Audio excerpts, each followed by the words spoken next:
আমরা যেটি 5 আগস্ট ছাত্র জনতার গণ অভ্যুত্থান পরবর্তী সময়ে আমরা যেটি বারবার গণমাধ্যমে বলছি যে সব কয়টি ছাত্র সংগঠন মিলে যে কন্ট্রিবিউশন করতে পারবে তার থেকে বেশি কন্ট্রিবিউশন করতে পারবে একক ছাত্র সংগঠন হিসাবে। সুতরাং বাংলাদেশ জাতীয়তাবাদী ছাত্র দল সবসময় ছাত্র সংসদ নির্বাচনের পক্ষে এবং আমাদের দলের ভারপ্রাপ্ত চেয়ারম্যান আবার আমাদের ছাত্র দলের সাংগঠনিক অভিভাবক জনাব তারেক রহমান সেটি মনে করে। কিন্তু একই সাথে আমরা যেটি গণমাধ্যমে বলেছি সেটি হচ্ছে গত 15.5 বছর ধরে বাংলাদেশে একটি প্যাসিবাদী রাষ্ট্র ছিল এবং খুনি সংগঠন ছাত্রলীগের সন্ত্রাসীরা ছাত্র দল নয় বাংলাদেশের কোনো ছাত্র সংগঠনকে যারা প্রকাশ্যে রাজনীতি করেছে তাদেরকে ক্যাম্পাসে স্বাভাবিক রাজনীতি করতে দেয়নি। সুতরাং আমরা মনে করছি যে শিক্ষার্থীরা ছাত্র সংগঠনগুলোর মধ্যে এক ধরনের তারতম্য বোঝার সময়টুকু নিশ্চিত করতে হবে।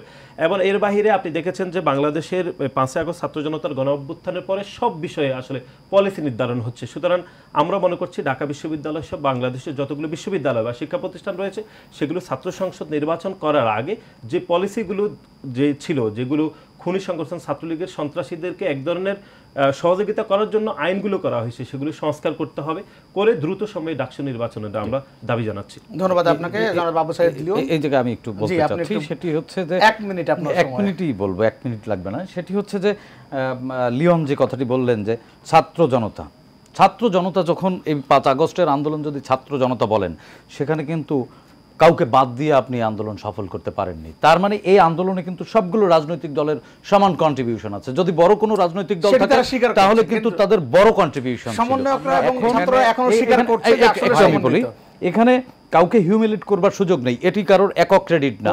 এখন অনেক মাস্টারমাইন্ড নেই, এখানে কোনো মাস্টারমাইন্ড নাই, এখানে গোটা জাতি কিন্তু মাস্টারমাইন্ড ছিল, গোটা জাতি কিন্তু ঐক্যবদ্ধভাবে। আমি রাজনৈতিক দলকে এখানে ছোট করা হয়নি, খাটো করা হয়নি, আন্দোলন 10 সেকেন্ড শেষ করি। সেটি হচ্ছে যে কাউকে বাদ দেওয়া হয়নি। না না আমি 10 সেকেন্ড আমি শেষ করি। সেটি হচ্ছে যে আমি বিস্মিত হই, কারণ আমি কিন্তু এই জুলাইয়ে জেলে গিয়েছিলাম, 24 জুলাই থেকে 6 আগস্ট পর্যন্ত আমি জেলে ছিলাম। তো আমি কিন্তু ছাত্র না, আমি সাধারণ জনতা, একজন পেশাজীবী হিসেবে আমাকে তুলে নেওয়া হয়েছিল। সেক্ষেত্রে আমি কিন্তু কোনো পক্ষে না।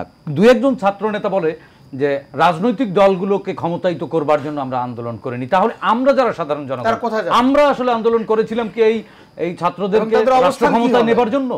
না না, আমাদের এই কোশ্চেনের জবাব আপনারা কি দিবেন?